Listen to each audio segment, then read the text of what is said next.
আসসালামু আলাইকুম। আজকে রান্না করছি ছোট মাছ বা পাঁচমিশালি মাছ। ছোট মাছে অনেক পুষ্টিগুণ আছে যা আমাদের শরীরের জন্য খুবই উপকারী। বিশেষ করে ছোট মাছ খেলে প্রচুর পরিমাণ ভিটামিন এর অভাব দূর হয়। ভিটামিন এর অভাবে আমাদের রাতকানা রোগ হয়, অন্ধ হয়ে যাওয়ার সমস্যা দূর করে। এছাড়াও রক্তের শর্করার মাত্রা কমায়।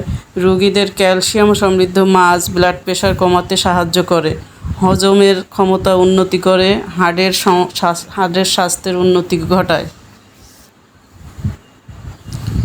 প্রোটিনের ঘাটতি দূর করে। আসুন আমরা বেশি বেশি করে ছোট মাছ খাই। এখন আমি রান্না করে দেখাচ্ছি আপনাদের ছোট মাছ বা পাঁচমিশালি মাছ।